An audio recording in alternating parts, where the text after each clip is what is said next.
आत्मदेव ब्राह्मण ने अपने विद्वान बेटे गोकर्ण से पूछा कि बेटे, इसी जन्म में अपना कल्याण करने के लिए क्या करना चाहिए? तब गोकर्ण ने कहा, पिताजी, गुणवान व्यक्ति को देखकर उससे प्रभावित नहीं होना चाहिए। साधक कौन है? केवल दीक्षा ले ले वो साधक नहीं। नहीं, साधक वो है जिसके ऊपर उसके सद्गुरु के सिवाय और किसी का प्रभाव न पड़े, वो साधक है। वीर साधक होना चाहिए, कायर नहीं। किसी से भी प्रभावित हो जाए, किसी के भी शब्दों का प्रभाव उसके ऊपर पड़ जाए, क्यों? एक साधक ने अपने गुरु से पूछा, गुरुजी, मुझे साधना में आगे बढ़ने के लिए क्या करना चाहिए? गुरु ने कहा, बेटे, एक ही काम कर, तू हमेशा मुझे अपनी आंखों के सामने रखना शुरू कर दे, बस। बेटे, तेरी हमेशा साधना होगी।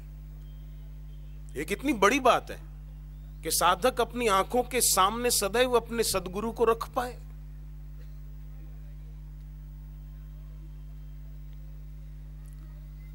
ऐसा करें, अपने पर किसी का प्रभाव न पड़े।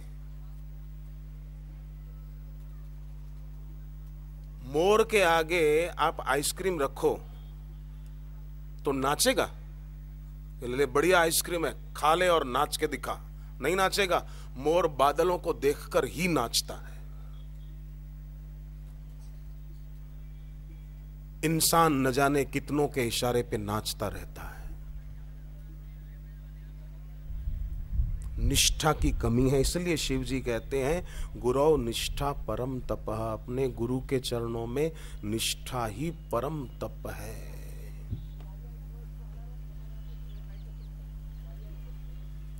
अपने गुरु चरणों में निष्ठा बढ़े, इसके लिए उन्हीं को कभी कभी शांत बैठे हुए प्रार्थना करनी चाहिए। करने जो आए वही अब करें हम, करने जो आए वही अब करें हम, अपना ये जीवन सार्थक करें हम, अपना ये जीवन सार्थक करें हम। हृदय से तेरी यादें न जाए, हृदय से तेरी यादें न जाए। हे नाथ, अब तो ऐसी दया हो, हे नाथ, अब तो ऐसी दया हो। जीवन निरर्थक जाने न पाए, जीवन निरर्थक जाने न पाए। वह योग्यता दो सेवा करें हम, वह योग्यता दो सेवा करें हम। अपना हृदय सद्गुण से भरे हम, अपना हृदय सद्गुण से भरे हम। मन में न कोई दुर्भाव आए, मन में न कोई दुर्भाव आए। हे नाथ, अब तो ऐसी दया हो, हे नाथ, अब तो ऐसी दया। कई लोग बोलते हैं हम जप करते हैं, पाठ करते हैं, पर हमारा मन बहुत चंचल है, मन लगता नहीं है। देखो, एक मेरी प्रार्थना है कि मन की चंचलता मिटाने की अपेक्षा मन की अशुद्धि मिटाने की ज्यादा जरूरत है ना? मन की अशुद्धि क्या है? अशुद्धि है राग, किसी वस्तु में, किसी व्यक्ति में। राग क्यों होता है? गुण बुद्धि होने से। ये खाएंगे तो मजा आएगा, इससे मिलेंगे तो मजा आएगा, इससे फोन पे बात करेंगे तो मजा आएगा। गुण बुद्धि हो जाती है। गुण बुद्धि, सुख बुद्धि से व्यक्ति का राग पक्का होता जाता है। और फिर बोलते मेरा मन चंचल है। तो मन की चंचलता मिटाने की अपेक्षा मन की अशुद्धि मिटाने की जरूरत है, और अशुद्धि राग है। इसलिए भगवान राम के गुरु वशिष्ठ जी राम जी को क्या कहते हैं? योग वशिष्ठ में आता है कि हे राम, मेरा यही आशीर्वाद है कि तुम्हारा किसी में राग न रहे। वशिष्ठ जी कहते हैं राम जी को। मैं तुमको आशीर्वाद देता हूं किसी में तुम्हारा राग न हो। तो गोकर्ण कहते हैं अपने पिता आत्मदेव को भागवत के महात्म्य की कथा में कि पिताजी, गुणवान व्यक्ति को देखकर लोग उससे प्रभावित हो जाते हैं, वो नहीं होना चाहिए। आईने में किसी का चेहरा झलकाने की शक्ति है, पर आईने पर कोई ना कोई चित्र छापते चले जाओ, वो क्या चेहरा दिखा पाएगा? शक्ति है उसमें जरूर, परंतु उसके ऊपर आकृतियों की छाप पड़ती गई, अब वो क्या दिखाएगा? ऐसे ही हमारे अंतःकरण पर लोगों की छाप पड़ती गई। आईने जैसा हो ना, कैमरे की रील की तरह ना हो कि किसी की भी आकृति पकड़ ली बस। किसी की आकृति को अपने दिल में बिठाएंगे तो विकृति जरूर आएगी, पर किसी की आकृति ना बिठाकर अपने इष्ट, अपने सदगुरु की आकृति, वो आकार हमें निराकार में विश्रांति दिलाएगा और उसी से शक्ति प्राप्त होगी। इसलिए हम ये मन की जो अशुद्धि है, राग, मन शुद्ध होगा तो चंचलता मिटाना बहुत सुगम होगा। जैसे कोई बीमारी अपनी तरफ से बढ़ाता जाए, शुगर है पर मिठाई खाता है, दूध मीठा पीता है, चाय मीठी पीता है, तो एक तरफ दवाई भी लेता है और एक तरफ मिठाई भी खाता है, तो शुगर कैसे मिटे? जैसे डायबिटीज की बीमारी है तो 40 मिनट सुबह 40 मिनट शाम को पैदल चले, त्रिफला का सेवन करें, चने का आटा और जौ का आटा समान मात्रा में मिलाकर उसकी रोटी बनाकर खाएं, शुगर की बीमारी भागेगी। ऐसे ही अपने सदगुरु के चरणों में निष्ठा रखे, प्रीति पूर्वक गुरु मंत्र का जप करे, तो फिर जन्म मरण की बीमारी भी भागेगी। जैसे शिव पुराण में लिखा है कि पूनम के बाद जो चतुर्थी आती है कृष्ण पक्ष की, उस दिन सुबह गणेश पूजन और रात को चंद्रमा निकले आकाश में 9:30 बजे के आसपास, तो चंद्रमा में गणपति की भावना करके अर्घ्य दें तो जीवन में आने वाले विघ्न और समस्याएं दूर होती हैं। पर सदगुरु का सुमिरन रोज करें तो जन्म मरण जिस कारण होता है, राग के कारण, वो राग मिट जाता है। राग भी एक रोग है, बड़ा घातक रोग है। वो राग प्रार्थना से, नाम जप से मिटेगा। कभी कभी मन में जप करें, बस में, कार में जा रहे हैं, मन में जप करें और मन से गिनती करें। नहीं तो कई बार अपन बोलते मेरा तो मन में जप चल रहा है, पर फिर मनोराज भी होता है, मन इधर उधर चला जाता है। तो मन से जप करो ना, कभी तो मन से गिनती भी करो, उंगलियों पर नहीं, मन में जप, मन से गिनती, तो भी जप में लग जाता है। दूसरा उपाय भी है, एक बार मंत्र होठों से बोलें, दूसरी बार मन में बोलें। जैसे मन में बोला, फिर मन में बोला, तो इससे भी मन स्थिर हो जाता है, एकाग्र हो जाता। कभी करके देखना आप, ये सब सरल सरल उपाय हैं। कभी दोनों हाथ की हथेली अपने आंखों पर रख दी, ऐसे दबाव नहीं डाला, खाली रख दी। कभी घर पे करके देखना, 1-8 मिनट के लिए बस, फिर हाथ हटा दी, आंख बंदी रखी, तिलक करके बैठे। तिलक सबको रोज करना चाहिए। बहनें उत्तर दिशा की ओर मुंह करके तिलक करें, भाई पूर्व दिशा की ओर मुंह करके तिलक करें, भाग्य चमकेगा। तिलक करना चाहिए, भाइयों को चोटी भी रखनी चाहिए।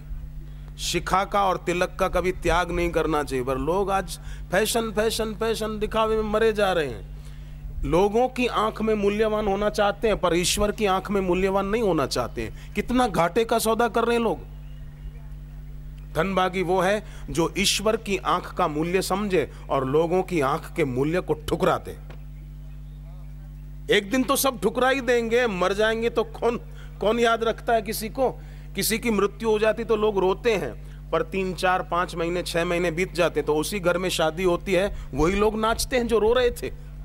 कौन किसको याद रखता है। इसलिए अपना विवेक, अपना वैराग्य बढ़ाना चाहिए। कभी कभी मन ही मन भगवान का नाम कीर्तन करते जाएं अथवा होठों में गुनगुनाते जाएं।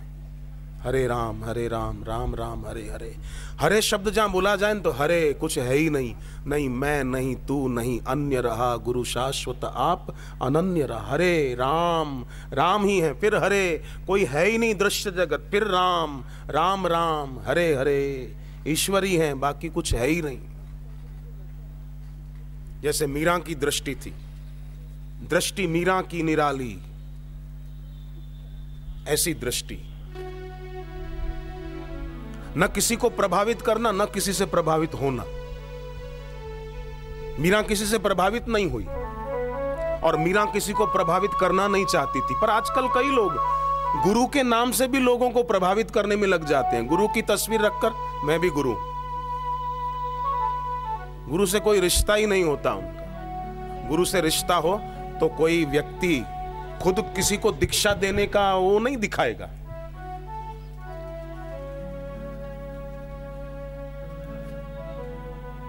सेवक, हनुमान जी कभी देखा हनुमान जी किसी को दीक्षा देते हो? भाइयों आप जरा बोलो, बहनों बोलो, हनुमान जी किसी को दीक्षा देने जाते हैं? नहीं, हनुमान जी तो राम काज करिबे को आतुर, राम काज के लिए आतुर।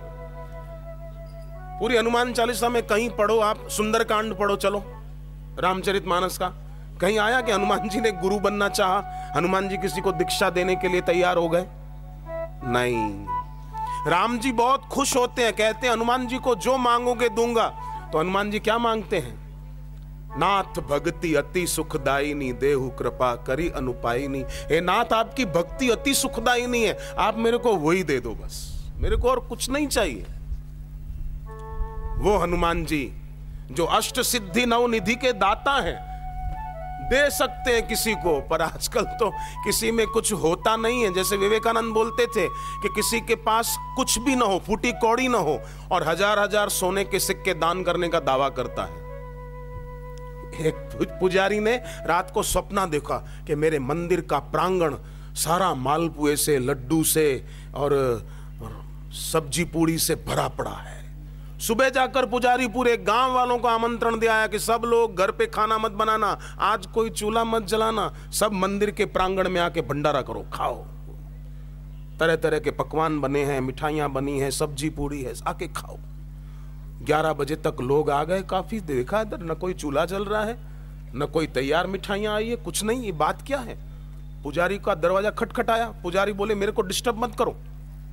अरे भाई, तुमने भंडारे के लिए बुलाया था, इधर कुछ है ही नहीं। बोले मैं तैयारी कर रहा हूं, फिर से सपना देख रहा हूं, पर अभी कुछ दिख नहीं रहा है, मेरे को सोने दो थोड़ी देर। सपने के देखे हुए व्यंजनों से पेट नहीं भरता, खाली गिलास होठों के पास लाओगे तो प्यास नहीं बुझेगी। तो सदगुरु के सिवाय जो भी होते हैं ना, वो खाली गिलास होते हैं। खाली गिलास होठों के पास लाएंगे, क्या प्यास मिटेगी?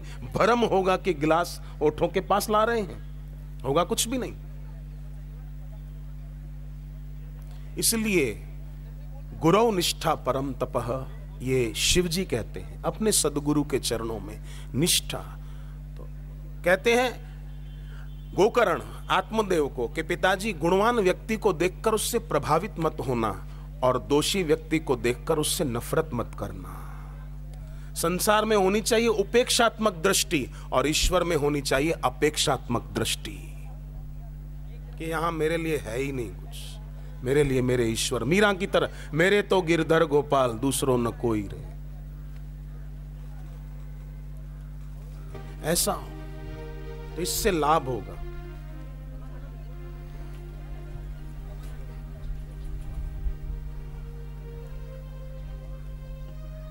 पूज्य बापू पधारने वाले हैं गुरुदेव के।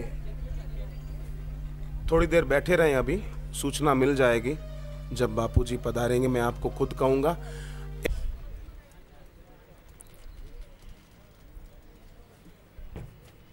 ईश्वर को सब समय न मानना, अपना न मानना, उससे भी बड़ी भूल होगी, है ना। अभी है तो सब समय है, ईश्वर को अभी न मानना बड़ी भूल होगी। ईश्वर को अपना न मानना, उससे भी बड़ी भूल होगी। और ईश्वर को अपने में न मानना, ये तो सबसे बड़ी भूल होगी। अभी मानना, अपना मानना, अपने में मानना। चित्तौड़गढ़ की वो बहन बच्ची का अनुभव मैंने कई जगह सुनाया। वो यहाँ की घटना है, चित्तौड़ की। वो बहन आपने बताया था, वो लेक्चरर हो गई थी कॉलेज में। उसको प्रेत परेशान करता था, पर उसकी और उसके परिवार वालों की भक्ति थी, प्रेत भाग गया बेचारा। जैसे कोई क्रिकेटर जीरो पर आउट हो जाए तो कैसा कार्टून दिखाते टीवी पर, ऐसे जीरो पर ही आउट कर दिया उसको साधकों ने,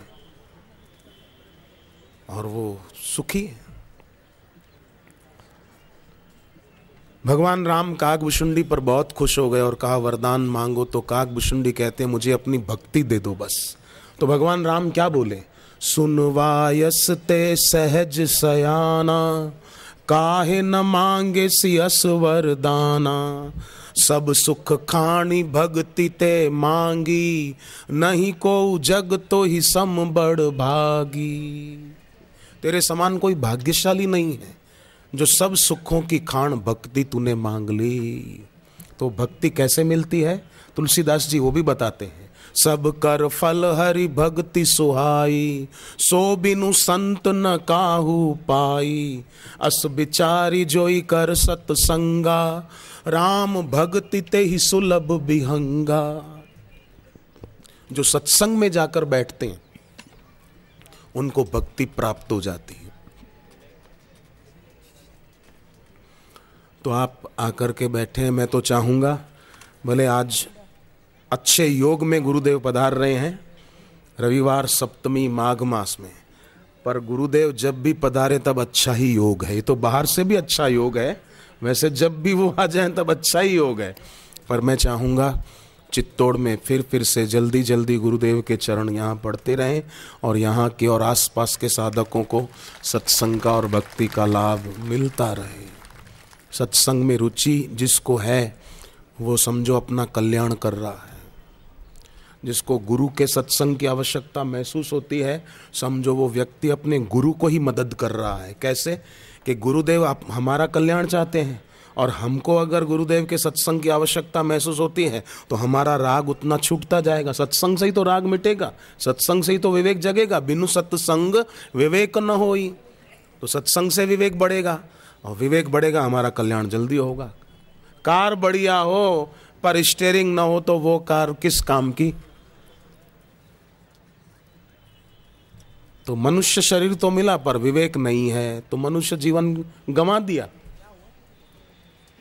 जिनके जीवन में सत्संग नहीं, सदगुरु की दीक्षा नहीं, वो लोग जीवन में गंवाते ही गंवाते, कमाते कुछ भी नहीं। भले बाहर से कमाते हुए देखें, बड़ा मकान बना लिया, गाड़ी खरीद ली, बैंक बैलेंस बना लिया, पर हकीकत में देखा जाए तो सब गंवाया है।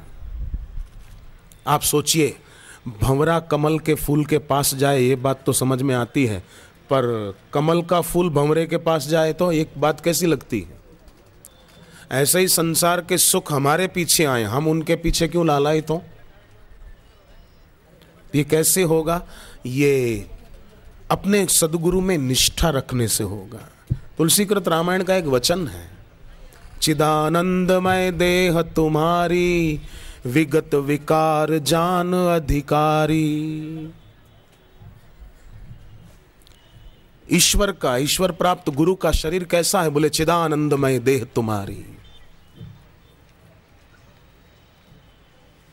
आज रविवार भी है, सप्तमी तिथि भी है, माघ मास भी है, बापूजी का दर्शन भी अभी होगा। पर एक खुशी की बात और भी है कि आज गुरुदेव के सुपुत्र पूज्य नारायण स्वामी जी का जन्मदिन भी है, उसकी भी आपको बधाई हो। तो आज उनका जन्मोत्सव है, इसलिए आज की संध्या को भी हम उनको याद कर रहे हैं। चिदानंदमय देह तुम्हारी, विगत विकार जान अधिकारी। गुरु का शरीर बाहर से तो लगेगा पंच भौतिक शरीर है, पृथ्वी जल तेज वायु आकाश, पर गुरु में जो पृथ्वी तत्व है वो क्षमा के रूप में है। जैसे धरती को रोज सुबह उठकर कोई प्रणाम करे, विष्णु पत्नी नमस्तुभ्यम पाद स्पर्शम क्षमस्व में, और कोई ना भी करे, सब लोग कहाँ करते? सुबह उठते ही लाओ चाय बनी कि नहीं, दूध गर्म किया कि नहीं, सबको वही होता है। नहीं तो साधक सुबह उठकर पहले नहाना, फिर जप करना, प्राणायाम करना, सूर्य को अर्घ्य देना, फिर कुछ खाना। पर जो साधक नहीं, सत्संगी नहीं, वो तो सुबह उठकर कराग्रे वसते लक्ष्मी थोड़ा ही करते हैं। वो तो सुबह उठकर कराग्रे वसते ब्रेडम, कर मध्य बिस्किटम, करमूले चाय पात्रम, प्रभाते कप दर्शनम, वो तो यही करते हैं और क्या करेंगे। साधक होंगे वो तो सुबह गायत्री मंत्र बोलते हुए सूर्य को अर्घ्य देंगे, सब थोड़ी देंगे। साधक होगा तो बोलेगा गुरु मेरे परमात्मा, तेरे दर्श को तरसे आत्मा। पर संसारी विलासी आदमी तो पैसा मेरा परमेश्वर, पत्नी मेरी गुरु, बच्चे मेरे शालीग्राम, पूजा किसकी करूं, वो उसमें मगन होगा।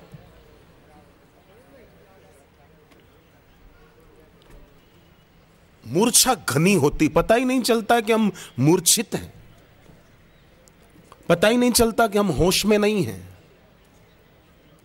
इतनी घनी मूर्छा हो जाती है। अपने कर्तव्य की तरफ नजर ही नहीं, दूसरों के कर्तव्य की तरफ ध्यान खूब है। 3 मित्र पिकनिक के लिए गए, जहां उनको बैठना था बैठे, सामान खोला, देखा कि खाने का सामान तो है, पर बिस्लेरी की और कोल्ड ड्रिंक की बोतलें घर छूट गई। तो 2 ने तीसरे को कहा कि हमारे को जो उठाना था वो हम उठा के ले आए, तेरे को जो थैला उठाना था पानी और कोल्ड ड्रिंक की बोतलों का, तू घर पे भूल के आया, जा अब तू ही लेके आ, हम नहीं जाएंगे। तो बोले अच्छा मैं जाऊं और पीछे से सारा माल तुम खा जाओगे? बोले नहीं, तू आएगा, अपन तीनों मिलकर खाएंगे, जा जल्दी ले आ। बोले मैं जब तक नहीं आऊं तब तक खाओगे तो नहीं? बोले नहीं खाएंगे। वो गया, ये बैठे रहे, 1 घंटा बीता, 2 घंटे, 3 घंटे, 4 घंटे बीत गए। शाम का अंधेरा होने को आया, बत्ती जलाने का टाइम हो गया।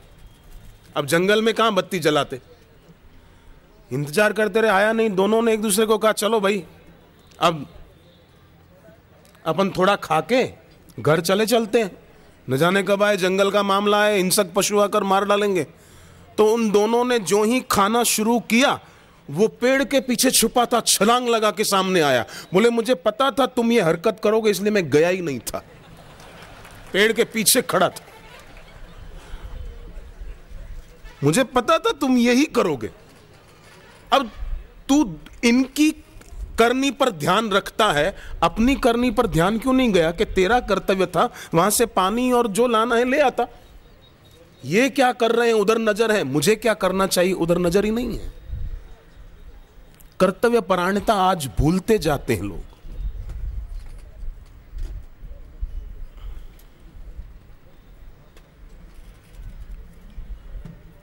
संध्या के टाइम बत्ती जलाते हैं तो हम लोग प्रणाम करते हैं ना, भगवान को याद करते हैं।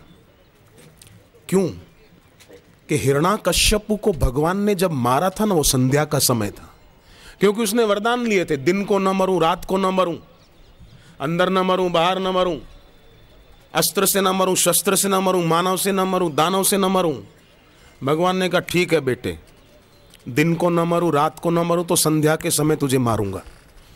तो संध्या का समय होता है ना, तो हम लोग भगवान को याद करते हैं, प्रणाम करते हैं, और जब तप करें अच्छी तरह से। तो कलयुग रूपी हिरण्याकश्यप भी तो बहुत परेशान करता है। महंगाई का कष्ट, अराजकता, अनैतिकता का कष्ट, कई प्रकार के कष्ट होते हैं। तो अगर हर संध्या के समय, सुबह की संध्या, दोपहर की संध्या, शाम की संध्या, उस समय कोई जप तप करे, तो कलयुग रूपी हिरण्याकश्यपु का जोर उस साधक पर नहीं चलेगा। भगवान ने नरसिंह अवतार लेकर हिरण्याकश्यपु को मारा था, कलयुग में भगवान का नाम वो भगवान का नरसिंह अवतार है, ऐसा तुलसीकृत रामायण में भी लिखा है। राम नाम नर केसरी, कनक कशिपु कलिकाल, जापक जन प्रहलाद जिमी। जप करने वाला प्रहलाद की तरह हो, पक्का हो।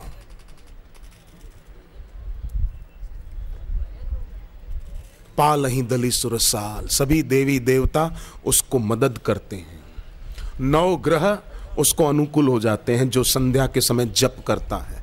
देखो मैं आपको बताऊं, आप किसी भी ज्योतिष से भी पता कर सकते हैं, नहीं तो मेरी बात मान लें, मैं जो कह रहा हूं, अपने हाथ में भी ग्रहों का स्थान है, कहीं शुक्र का है, कहीं मंगल का है, कहीं गुरु का है, कहीं शनि का है।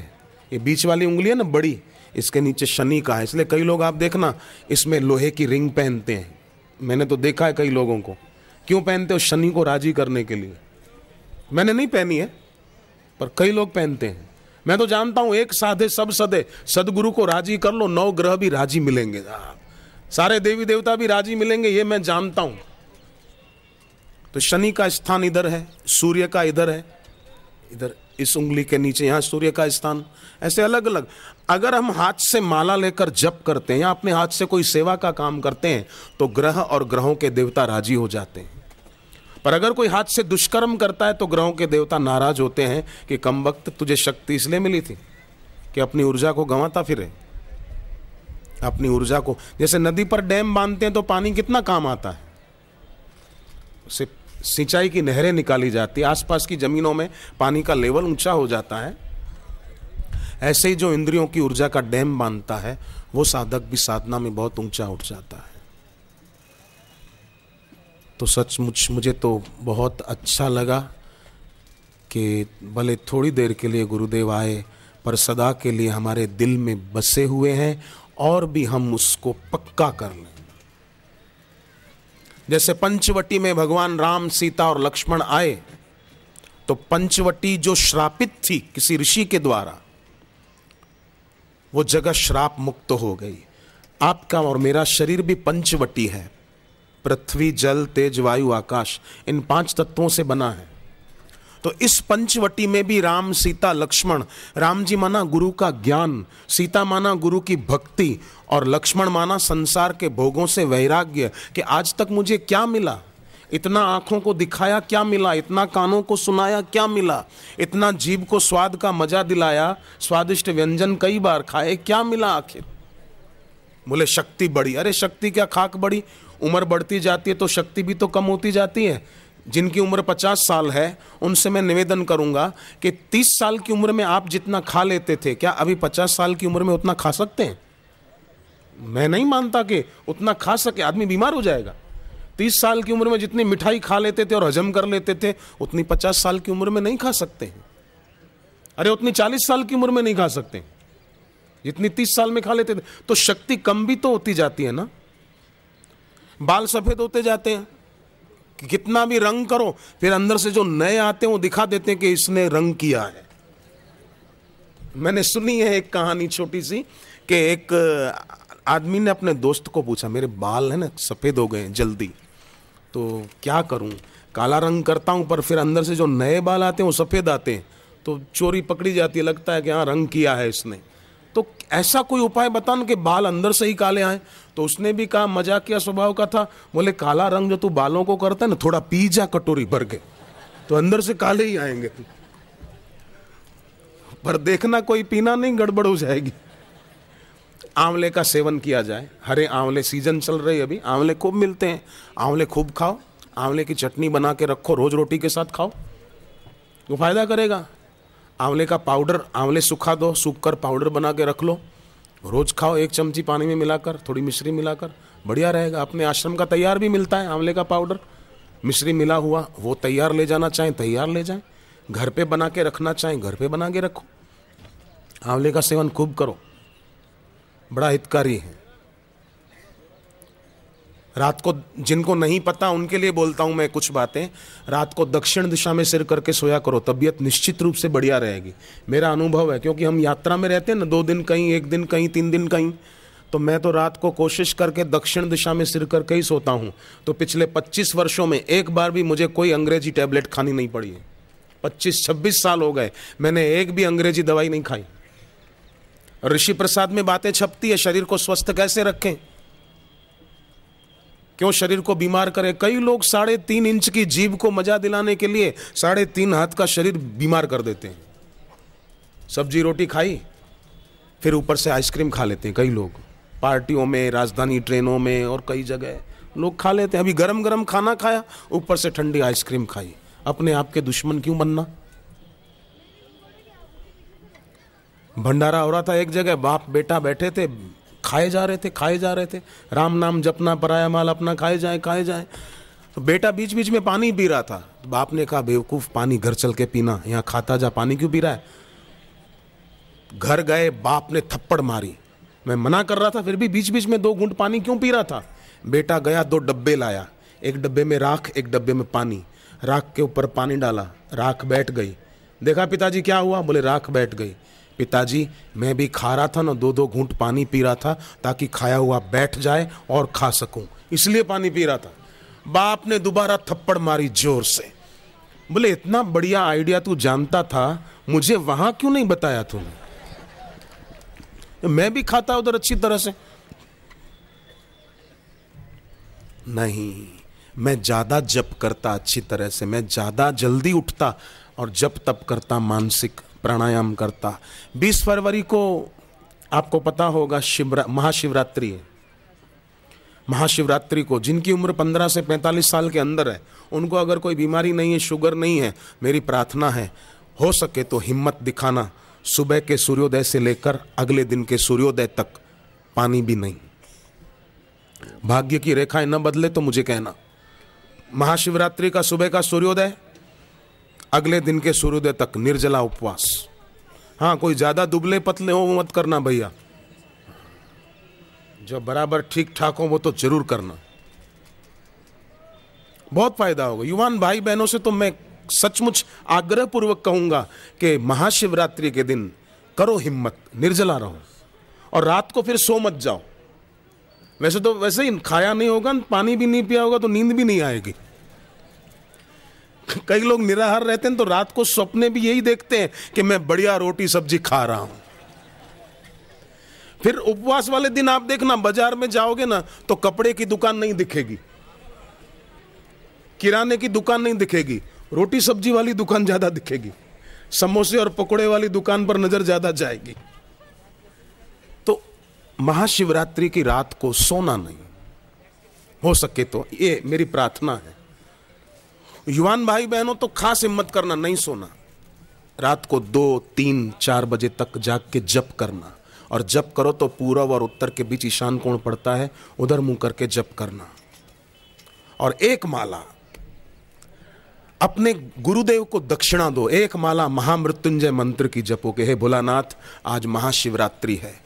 हमारे बापू जो हमको ज्ञान देते हैं, भक्ति देते हैं, प्रीति देते हैं, शक्ति देते हैं, गुरु दीक्षा देते हैं, ऐसे हमारे गुरुदेव का स्वास्थ्य बढ़िया रहे और हमारे गुरुदेव की आयु खूब खूब लंबी हो। इसलिए आज महाशिवरात्रि की रात को हम एक माला महामृत्युंजय मंत्र की करते हैं। मैं तो करूंगा ही, आप भी जो साधक करना चाहें स्वैच्छिक, रात को भले 12 बजे, 12:30, जब भी करना चाहो करना जरूर। हम गुरु को गुरु दक्षिणा तो दें, बापू जी हमसे कुछ नहीं चाहते हैं, हमसे कुछ कभी मांगते नहीं हैं। वे चाहते सब झोली भर ले, निज आत्मा का दर्शन कर ले।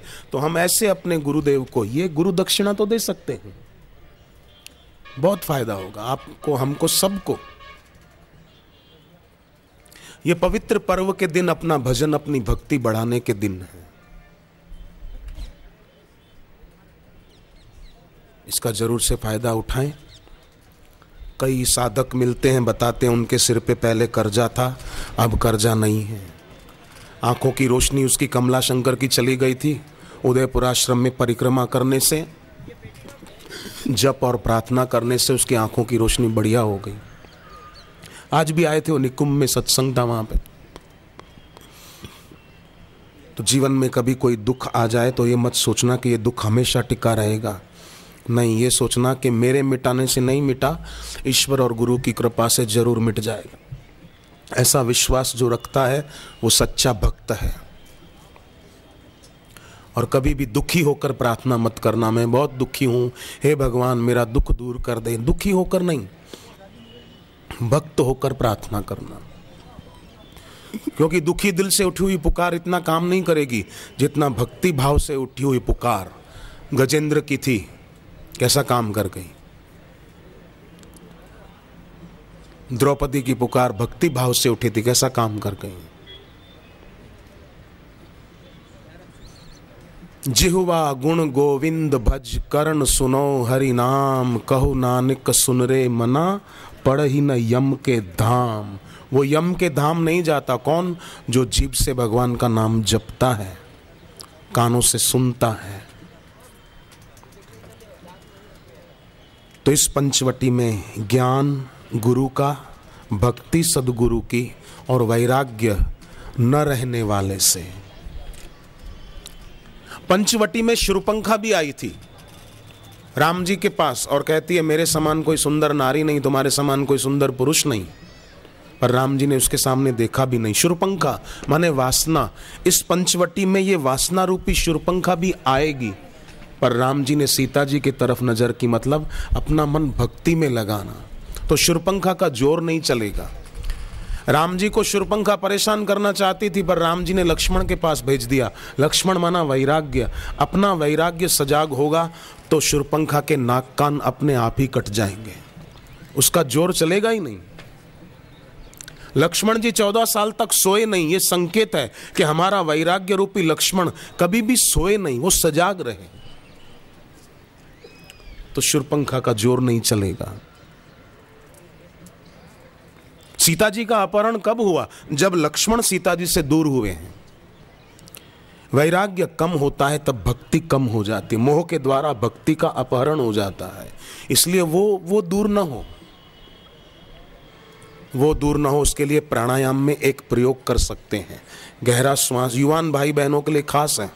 गहरा श्वास लेके छोड़ दिया बाहर, और श्वास को बाहर रोका ना तो वैक्यूम, पेट अंदर की ओर स्वाभाविक आप जितना खींचना चाहोगे खींच सकोगे। और ध्यान उस समय आज्ञा चक्र पर 20 सेकंड 25 सेकंड जितना कर सकें रोज करें। 5 बार श्वास गहरा लेके छोड़ दिया, पेट को अंदर की ओर खींचा 20-25 सेकंड तक, फिर श्वास ले लिया, 2-4 बार श्वास सामान्य जैसे चलता है चलने दिया, दोबारा गहरा श्वास लेके छोड़ दिया, श्वास को बाहर रोककर पेट को अंदर की ओर खींचा, उड़ियान बंद। बहुत फायदा होगा। ये 5 बार आप रोज करके देखें, चमत्कारिक फायदा नजर आएगा। विशेष रूप से युवानों को 15 से 45 साल के अंदर जिनकी उम्र है वे लोग तो रोज करें, और थोड़ी देर 10-15 मिनट अपने गुरुदेव के चित्र पर ध्यान केंद्रित करें। पूना महाराष्ट्र में एक महिला, उसका बेटा 5-6 लाख रुपए खर्च करके पायलट बन गया। अब पायलट तो बन गया, लाइसेंस मिल गया, पर किसी अच्छी एयरलाइन में काम नहीं मिल रहा था। बेटी बड़ी हो गई, शादी की चिंता थी माँ को। सोचा कि बापूजी से पूछूं क्या करूं, शांत हो गई। तो प्रेरणा मिली, गुरुदेव की तस्वीर सामने रखकर आंखों की पलकें हिलाए बिना वो देखती रहती थी। पहले 5 मिनट, फिर 10 मिनट, फिर 15 मिनट, टाइम बढ़ाती गई। वो तो 40 मिनट तक पलकें हिलाए बिना देखती रहती थी, ऐसा उसने बताया मुझे। तो इसका परिणाम क्या आया? थोड़े ही दिनों में उसका बेटा किंगफिशर एयरलाइन में पायलट बन गया। बेटी की शादी अच्छे घर में हो गई, दामाद ने भी आकर दीक्षा ले ली। पुराना घर जो बिकता नहीं था बिक गया और खुद का अच्छा हो गया। ईश्वर और गुरु वो हमारे प्रति उपेक्षापूर्ण नहीं है। तो बोले हमारे दुखों को मिटा क्यों नहीं देते? देर जो भी है हमारी तरफ से, उनकी तरफ से नहीं है। कचरे घर के तरफ कोई मुंह करके बैठे तो बदबू तो आएगी। फूलों की वाड़ी को पीठ दे दे तो सुगंध कैसे आएगी? इसलिए सजगता। बेटे ने बाप को कहा, पिताजी मुझे ढोलक खरीद के दो, मैं बजाना सीखूंगा। बाप ने कहा नहीं खरीद के दूंगा, फिर सारा दिन तू डम डम करता रहेगा। बेटा बोला नहीं पिताजी, आप जब सो जाओगे तभी बजाऊंगा, बाकी दिन भर नहीं बजाऊंगा। लोग बेकार में उपद्रव खड़े करते रहते हैं। वो बहुत मानो होशियारी की बात कर रहा है। एक लड़का स्कूल में गधा लेकर के गया। शिक्षक ने कहा ये क्या बदतमीजी है? लड़का बोला सर आप ही ने तो कहा है मैंने बड़े बड़े गधों को इंसान बना दिया है, थोड़ी रहमत इस पर भी कर दो ना। शिक्षक ने कहा कि वो तो जिसमें पशुता आ गई हो उसको मैं अच्छे संस्कार देकर अच्छा इंसान बना सकता हूँ, मैं सत्संग में जाता हूँ, बाकी ये तो गधा ही है। ऐसे कई लोगों में पशुता इतनी गहरी होती है कि निकलती नहीं है। न खुद गुरु चरणों में भक्ति बढ़ाते हैं न दूसरों की बढ़ाते हैं, दूसरों को खुद के तरफ आकर्षित करने में लगे रहते हैं। इसलिए मुझे हनुमान चालीसा बहुत प्यारी लगती है कि हनुमान जी किसी को अपने तरफ प्रभावित नहीं करते हैं, न हनुमान जी किसी से प्रभावित होते हैं। कालनेमी साधु बनकर बैठा था, लक्ष्मण जी के लिए बूटी लेने जा रहे थे तो हनुमान जी को प्यास लगी, कालनेमी साधु बनकर बैठा था। पर बाद में क्या हुआ आप जानते हैं। कालनेमी से हनुमान जी प्रभावित नहीं हुए, कालनेमी को ही काल के हवाले कर दिया। हनुमान जी के तो रोम रोम में राम राम राम, बस राम जी का ही सुमरण चलता है। ऐसे साधक होना चाहिए निष्ठावान कि जिसके दिल दिमाग में केवल सदगुरु का, अपने इष्ट का सुमरण रहे ना।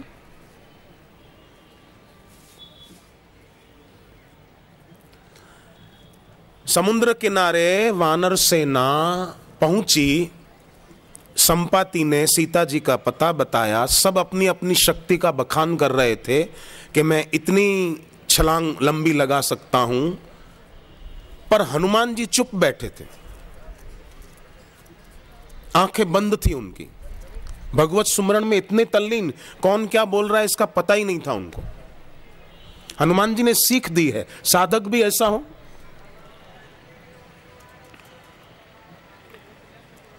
जामवंत जी ने हनुमान जी की महिमा में 4 पंक्तियां कही। पवन तनय बल पवन समाना, बुद्धि विवेक विज्ञान निधाना, कवन सो काज कठिन जग माही, जो नहीं होई तात तुम पाही। पर फिर भी हनुमान जी की आंख नहीं खुली। पर जब जामवंत जी ने ये कहा, राम काज लगी तव अवतारा, सुनत ही भयउ पर्वताकारा, सुनते ही पर्वताकार हो गए। कितनी राम जी में निष्ठा है। अपनी प्रशंसा कर रहे थे जामवंत जी, तो आंख नहीं खुली। राम काज लगी तव अवतारा, सुनत ही भयउ पर्वताकारा, सिंहनाद करी बारही बारा, लीलहि नागहु जल निधि खारा। खेल खेल में मैं ये समुद्र पार कर जाऊंगा, यह है निष्ठा। तो हनुमान जी ने प्रेरणा दी है, साधक अपने सदगुरु के चरणों में ऐसी निष्ठा रखें। गुरु में पृथ्वी तत्व है पर क्षमा के रूप में, गुरु में जल तत्व है पर करुणा के रूप में। पृथ्वी जल तेज, गुरु में तेज तत्व है पर ज्ञान अग्नि, गुरु की ज्ञान अग्नि हमारे जीवन में अज्ञान जनित दुखों को नष्ट करती है। पृथ्वी जल तेज वायु, गुरु में वायु तत्व है, हमको प्राण देता है, हमारे प्राणों में भगवान के नाम की प्रतिष्ठा करता है। गुरु में आकाश तत्व है पर निर्दोष निर्दम्ब चित्त ही, ये आकाश तत्व है, और गुरु के सुमरण से हमारे में भी निर्दोषता आएगी। ऐसे गुरुदेव निवास से निकल चुके, यहाँ पहुंचने ही वाले हैं। हम लोग